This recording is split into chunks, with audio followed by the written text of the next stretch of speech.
Aceh mengaji dulu pakai juz amma. Iya. Kalau Iqra kan bacanya A. Iya. Kalau Aceh itu gitu. alif. Iya. Kalau grammar Aceh bacanya alif. Alif. Alif batasa jim. Iya. Nah, kalau Iqra ja. Iya. Jim haza. Itu mempengaruhi cara kita membaca bahasa Aceh yang ditulis dalam bentuk Arab.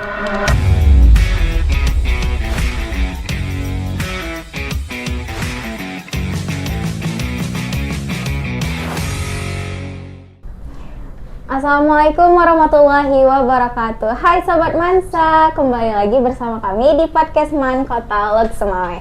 Saya Anissa Azza Ariza sebagai host pada episode kali ini. Oke, jadi kita hari ini tuh kedatangan tamu yang jauh spesial juga ya. Ini limited edition sih tamunya, boleh nggak Bang perkenalan dulu ke pemirsa kita Sobat Mansa? Oke, saya nama ya. Nama Assalamualaikum warahmatullahi wabarakatuh. Waalaikumsalam. Saya Azari, biasa dipanggil Ai. Nah, Bang Ai ya. Saya aktivitas sehari-hari di film. Tepatnya di film dokumenter. Tapi kadang-kadang juga film fiksi juga. Ih, keren banget gak sih? Ini lagi di lo apa di mana? Ini kebetulan lagi di Lo, kami lagi riset tentang bahasa Aceh. Iya, bahasa Aceh. Membuat film dokumenter bahasa Aceh. Iya. Dan juga sedang bukan riset sih, membuat kayak sejenis pictures tentang Suruni Bak Padi. Oh iya. Pernah dengar Suruni Bak Padi? Pernah. Oke, Bang Ai ini berapa tahun sih udah aktivitasnya di perfilman dokumenter ini? Kenal film 2007 ya. 2007, udah lama ya? Itu kenal filmnya. Kenal film. Aktif berkecimpung kayaknya di 2010 lah. Udah spesifik ke film dokumenter ya. Oke, kan film Aceh itu kan banyak tuh ya. Udah lama juga. Bagaimana sih Abang melihat perkembangan dunia perfilman di Aceh tuh dalam 5 tahun terakhir ini? Karena Abang tuh udah lama kan, dari 2010. Oke, 5 tahun belakang berarti kita ambil dari 2020 sampai 2025. Iya. Oke. Ya, perkembangan film di Aceh masih inilah ya. Kalau dilihat dulu kita ada Empang Bre. Iya, Empang Bre. Belakangan udah nggak produksi lagi kan. Iya, udah.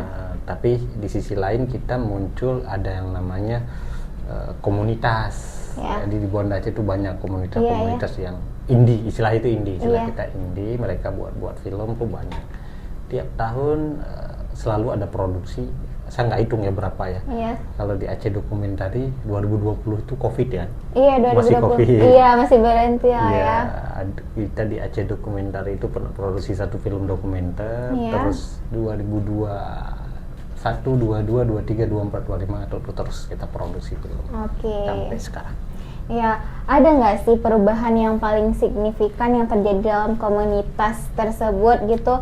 Apakah minat masyarakat Aceh ini masih meninggi gitu untuk menonton, Bang?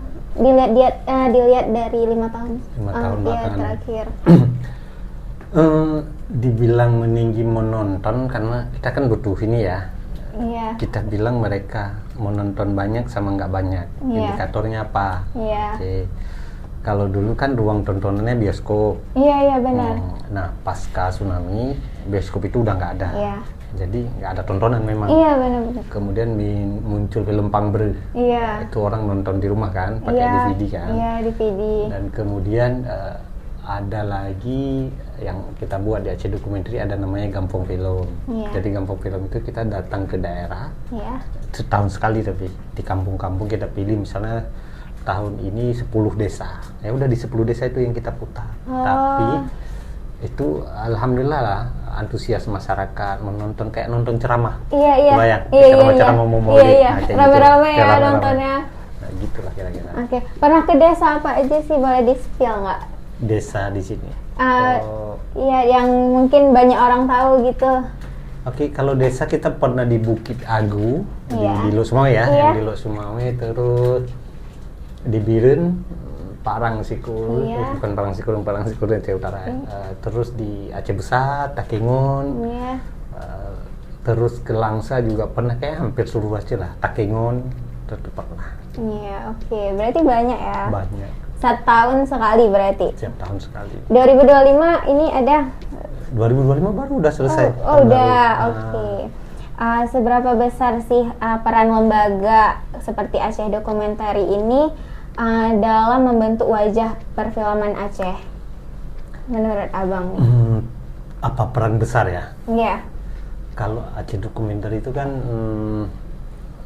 kita mendidik, berbagi pengalaman, bukan mendidik ya, berbagi pengalaman apa yang kita punya terhadap kawan-kawan yang ada yang umum, ada yang pelajar.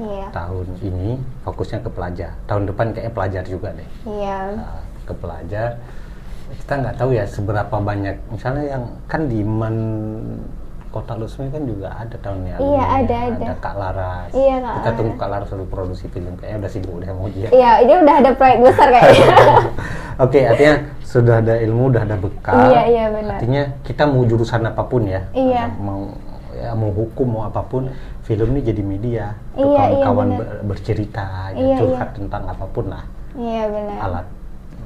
Berarti perannya tuh mendukung lah ya, apalagi untuk para pelajar Gen Z sekarang ya. Oke, keren banget sih. Tapi jujur, kan pasti tuh ada dukungan dari pemerintah kan untuk produksi film ini.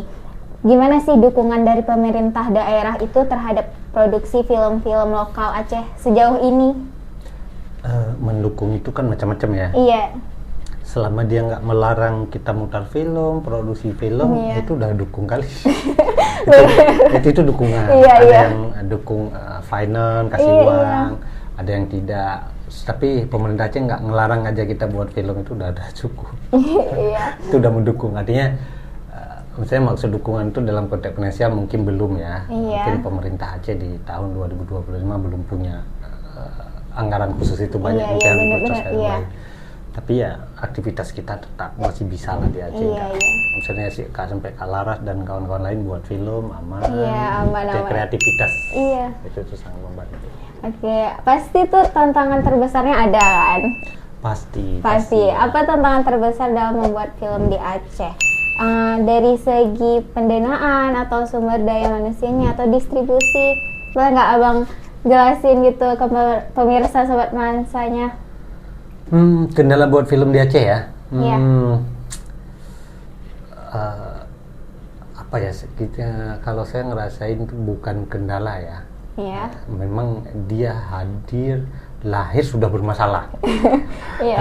Artinya gini, kita kan nggak ada industri ya. Jadi ketika kawan-kawan buat film di Aceh, ya bingung. Dia mau distribusiin kemana? Benar. Kalau dulu Pampri kan bisa DVD. Bisa. Sekarang kan nggak bisa lagi DVD. Udah muncul sekarang YouTube segala macam. YouTube, HP udah kan. Dan paling ujung-ujungnya festival. Benar. Secara keberlanjutan itu belum ketemu platformnya. Ini filmnya akan ditonton di mana? Mungkin ya. Kawan-kawan film bisa coba mungkin kayak belakang kayak drama-drama yang model vertikal bisa nonton di handphone itu ya. Nah, mungkin apakah suatu saat akan kesana? Bukan tidak memungkinkan, sangat memungkinkan. Artinya SDM kita di Aceh, terutama pelajar ya, kawan-kawan ini cukup keren ide-idenya. Benar. Secara melihat realitas sehari-hari itu tuh keren menurut saya ya. Nah, malah saya kadang-kadang belajar kayak angkatan tahun ini yang angkatan Kak Laras di sini dan kawan-kawan itu belajar banyak hal tentang gimana sih kawan-kawan ngelihat Aceh dalam perspektif dokumenter. Benar. Ya, justru saya belajar pada kawan-kawan itu. Itu sih tantangannya ekosistem aja. Ekosistem lain secara peralatan mungkin ya kita nggak punya peralatan yang ya standar industri lah. Karena memang film di Aceh itu belum menuju go industri, tapi karena film di Aceh baru banget. Beda dengan yang kayak di luar gitu kan. Kan itu pasti platformnya bakal dibuat kan untuk mengenalkan ke orang luar. Selain itu, bagaimana sih menurut abang cara terbaik agar film-film di Aceh itu dikenal lebih luas, baik di nasional ataupun internasional? Amin ya, semoga internasional. Ya, untuk film dikenal sekarang itu kan film harus sampai ke penonton. Benar. Jadi ketika kita buat film, ya mungkin kita platform paling sederhana yang bisa kita lakukan adalah lewat YouTube. Iya. Atau promosi lewat Instagram. Iya. Atau lewat TikTok. IT to medium. Iya. Tapi juga harus dipikirkan nih film dibuat, ini buat apa tujuannya. Iya. Makanya ketika film dibuat di awal perancangan, namanya praproduksi, itu sudah terpikirkan dia. Ini siapa penontonnya? Iya. Mau film pendek apapun. Iya, iya. Ini penontonnya pelajar kah? Atau orang tua? Iya. Orang tua umur berapa? Atau anak-anak? Iya. Nah, itu harus dipikirkan. Terus kira-kira yang akan nonton film ini nanti siapa dan pingin dampak apa?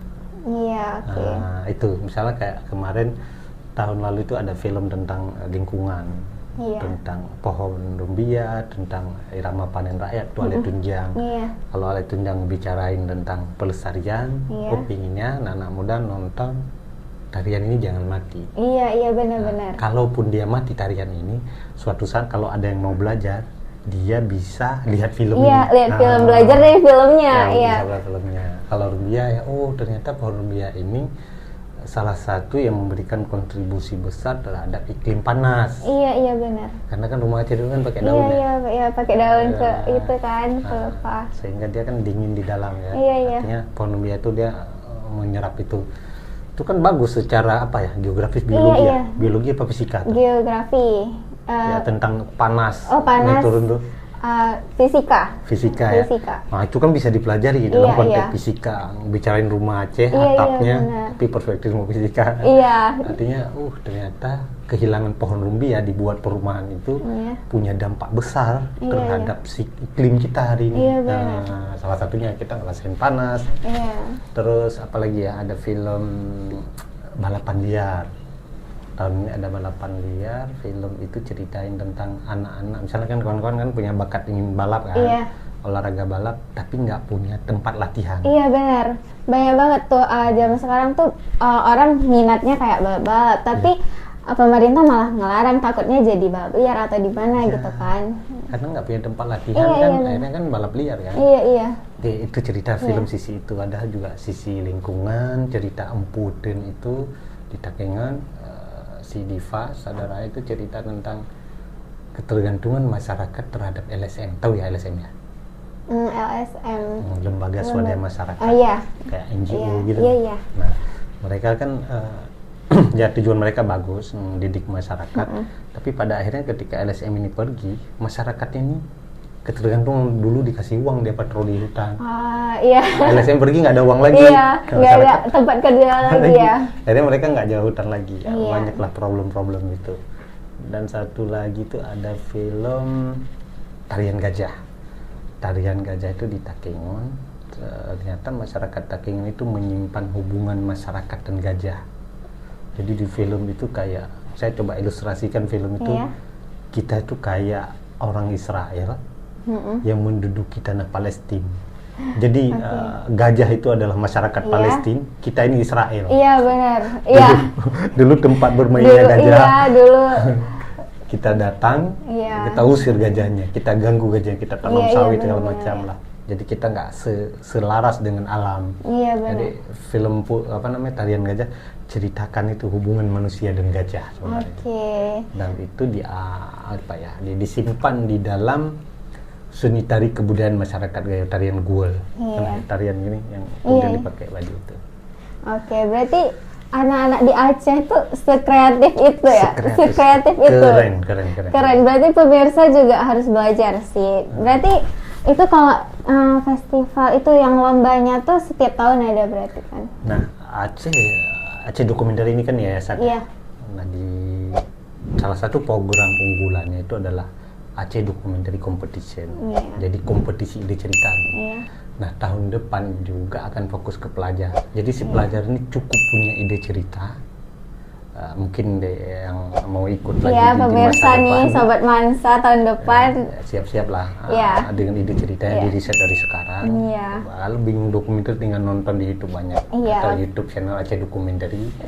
Aceh Documentary juga ada film-film dokumenter. Nah, tahun depan juga akan fokus ke pelajar. Kami hanya butuh ide cerita, dan kemudian ide cerita yang terpilih ini itu akan difasilitasi semuanya sampai jadi sebuah film. Cukup ide cerita. Berarti ini udah ditunggu sama Bang Ai ya, untuk pemirsa yang mau. Oke, di Aceh tuh kan banyak tuh beragam genre filmnya kan. Apa sih yang paling sering muncul di film-film Aceh? Nah, Aceh belakangan memang terkenal dengan genre dokumenter ya, dokumenter karena emang yang paling aktif produksi dokumenter.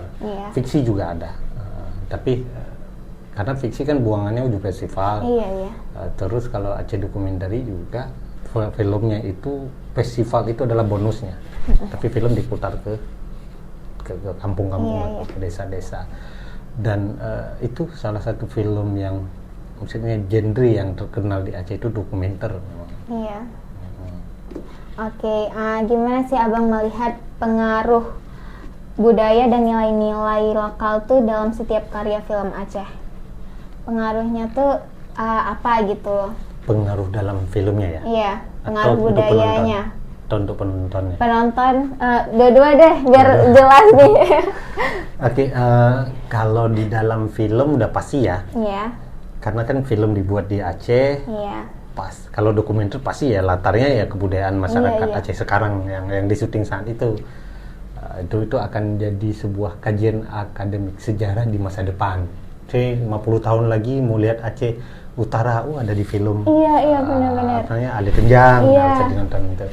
Terus kalau di dalam film yang diadopsi, ya tergantung ya.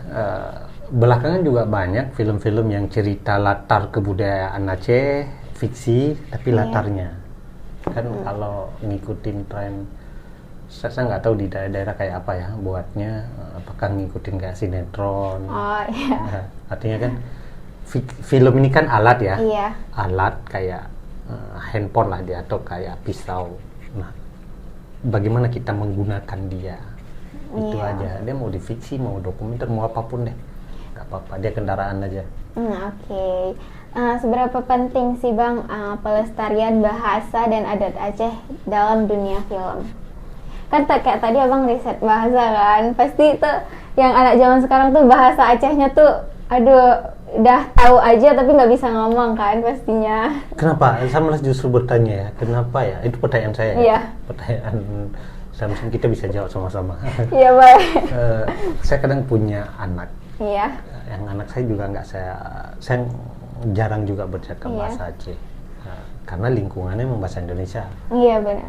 Hipotesa sementara kalau saya ajarin dia bahasa Aceh, nanti dia nggak mungkin bisa mengejar dua bahasa itu sekaligus gitu ya. Akhirnya baru sekarang diajarin ketika bahasa Indonesia udah lancar, karena masih kecil. Sekarang lagi proses treatment ke bahasa Aceh.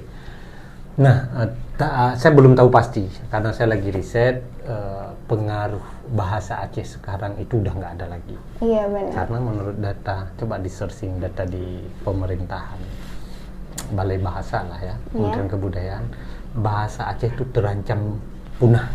Benar-benar. Rawan punah. Karena jarang banget tuh yang pakai bahasa Aceh. Mungkin sekarang fenomena itu jarang orang ngomong. Tapi nulisnya itu udah punah.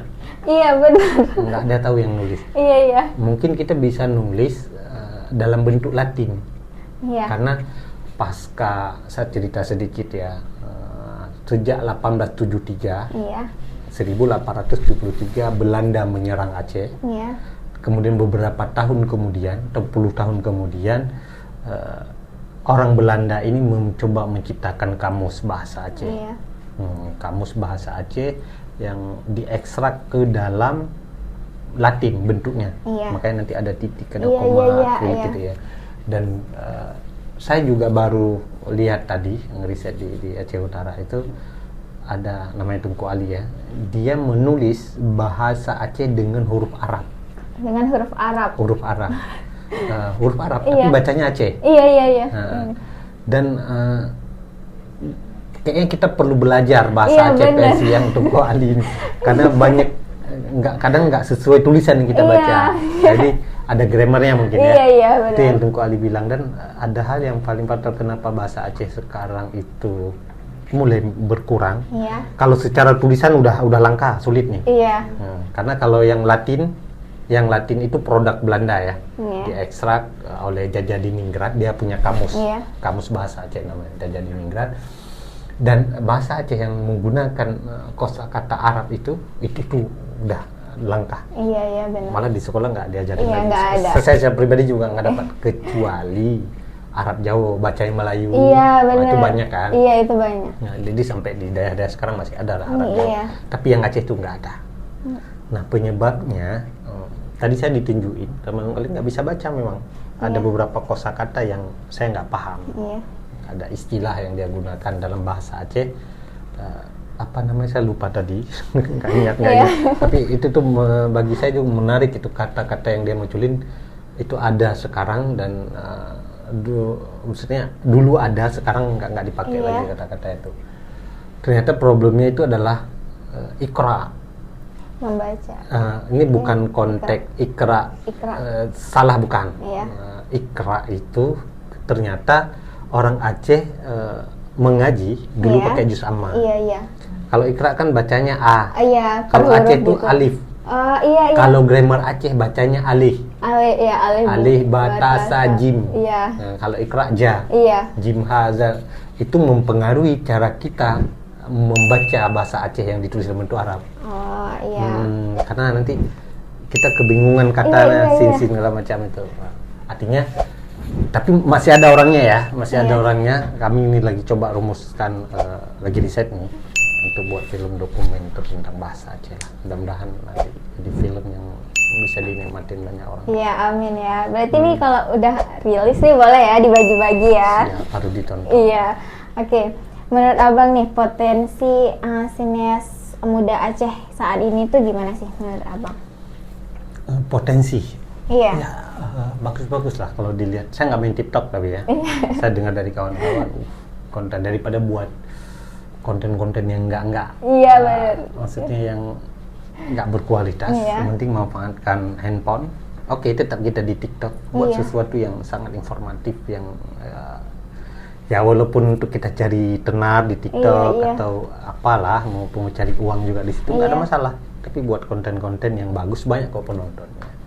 Dan sekarang kan semua orang bisa buat film kan, ada handphone, tinggal belajar aja bahasa gambar tuh kayak apa. Iya. Sangat bagus potensi di Aceh. Oke. Berarti anak Aceh tuh sebagus itu untuk bisa belajar dan mencoba ya. Tapi zaman sekarang menurut Abang ada nggak sih yang masih kayak mudah nyerah gitu, apalagi buat film kan? Itu pas dibilang buat film tuh pasti kayak, aduh takut lah buat film, susah. Ya pasti ya, karena bukan karena filmnya yang susah mungkin ya. Kawan-kawan tuh kan sekolah ya, sekolah banyak jam pelajaran ya. Iya benar. Makanya ketika kita tidak paham manajemen waktu ini jadi masalah memang. Ya kalau kalian misalnya di hukum, di biologi, di fisika, di di bahasa segala macam, buatlah sesuatu yang dekat. Iya. Ya, oke, aku akan buat film tentang bahasa. Aku suka bahasa Indonesia, udah buat film bahasa Aceh. Kalian akan dapat pengetahuan. Kalian akan benar-benar berpendidikan. Begitu juga ngomongin sains, begitu juga misalnya hukum kan. Misalnya kakak suka di hukum, saya akan buat film perspektif hukum, misalnya hukumnya gini. Saya akan ngambil satu studi kasus kisah rumah tangga yang ribut segala macam, diproses ke polisi, itu ngomongin hukum. Iya benar, kita bakal cari tahu ya. Iya, kita tahu akhirnya belajar hukum, kayak gitu. Akhirnya sekolah aman, karya lahir bisa dinikmatin sama orang. Nah, tuh artinya cara kita memanajemen waktu. Film ini alat. Iya benar-benar. Kita apapun dia, saya rasa film yang berasal dari diri kita itu film yang bagus biasanya. Oke. Ada nggak sih ruang atau wadah untuk pelajar nih, untuk anak muda di Aceh biar belajar lagi, biar makin berkembang dalam perfilman ini di Aceh? Cari tahu dulu ya. Mungkin kita kalau lagi posisi sekarang masih pelajar ya, mungkin bingung ya. Aku maunya apa sih, mau milih jurusan apa, mau jadi apa, bingung masih kayak nggak tahu gitu ya. Atau udah tahu pingin apa, ya udah nggak apa-apa, pingin semua, cari tahu dong, belajar. Perbanyak literasi. Kalau pingin sesuatu, misalnya apa, mau belajar buat film, oke, unsur dalam film apa aja nih?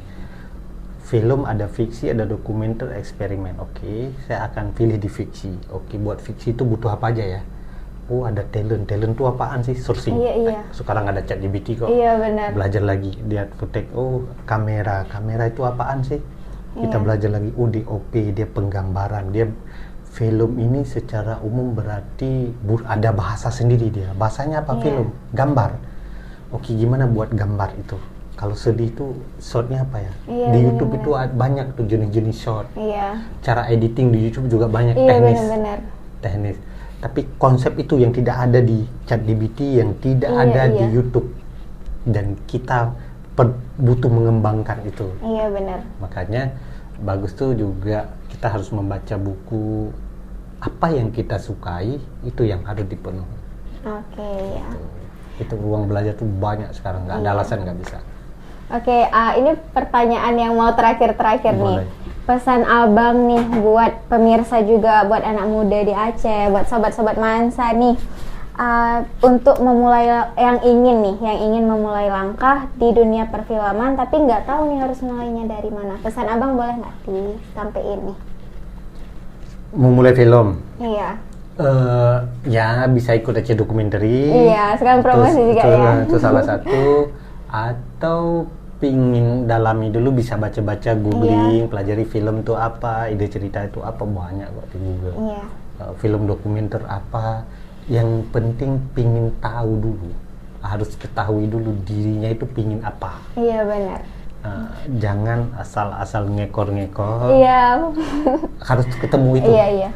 Ya mungkin di masing-masing proses mencari siapa diri aku. Iya, jati ya, diri. Udah coba aja apapun, nanti ketemu sendiri. Iya benar-benar. Oke, boleh nggak nih abang kasih satu pesan dan kesan udah jadi tamu di podcast Man nih? Oke, saya kesannya suruh nonton podcast Man Kota lo semua, keren. Iya. Podcast ini keren. Tapi akan lebih keren lagi ketika ngebahas dunia pendidikan ya. Iya benar. Dunia kawan-kawan itu kayaknya banyak yang nggak tahu deh. Iya. Mungkin terutama orang tua ya. Iya. Orang tua ketika anaknya dianterin ke sekolah, kan nggak tahu anaknya ngapain di sini. Iya benar. Dia dapat pelajaran apa? Iya. Atau dia menderita apa karena dia salah dipilih sekolah, gitu ya? Iya. Mungkin bisa di podcast kayak gitu. Atau dia memang kayak dibuang di sini di sekolah. Iya benar. Perspektif itu mungkin anaknya nggak suka di MAN, tapi dipaksain masuk ke sini.